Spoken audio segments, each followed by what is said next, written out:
Welcome to the Grammar Tips and Tricks series. This is Kurt Olson. Today we're going to look at colons and semicolons. Okay?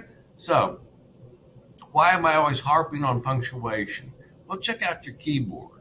There's more punctuation than there are numerals, and almost as much punctuation as there are letters. That's an indication that it's really important. Punctuation, proper use of punctuation adds to the flow and pacing. It divides things within sentences. It glues things together within sentences. It tells you whether or not you're dealing with a direct quote. Are you asking a question, making a statement, and on and on and on.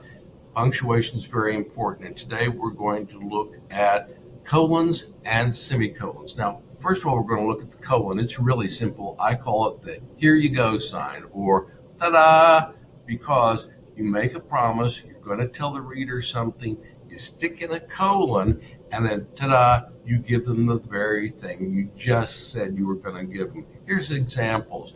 Making this delicious cake requires the following ingredients: eggs, flour, vanilla, chocolate chips, and sugar. You promised to give them the list of ingredients, and ta-da, there it is. There's one thing I need more than anything else. What is that, Kurt? Well, that's 2 more hours of sleep per night. Again, you made the promise to provide some information. You put in the colon, you deliver on the promise. And that's what colons are used for. Semicolons, on the other hand, are very different. They are Velcro. They stick together things, particularly short sentences, into longer sentences. Here are examples. It's been pouring rain for hours, semicolon. San Antonio's streets are now rivers. You've got 2 sentences there, but they're so closely related, and you really want to have a longer sentence, not a short sentence.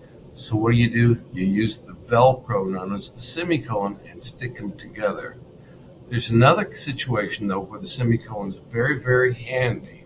Some items in a list contain a lot of their own punctuation, like commas and apostrophes. Here's an example. Interesting American cities to visit include Kansas City, Kansas, Coeur d'Alene, that's an apostrophe, Idaho, Washington, D period, C period, See all that punctuation floating around in there? It gets confusing for the reader, and they're having trouble sorting out who belongs to what. Okay, so what you do is, instead of busting up items in a list using commas, which is the common way we do it, we use the semicolon as a substitute, and that adds a tremendous amount of clarity. So I appreciate you coming by and taking time to listen. Please use the semicolon and colon properly in the future. Your readers will thank you. And thanks for coming in. Bye-bye. That's a wrap for today's episode of the Grammar Tips and Tricks series. Thanks for watching. If you enjoyed this video, don't forget to hit that subscribe button. Until next time, keep learning, stay curious, and we'll see you in the next Grammar Tips and Tricks episode.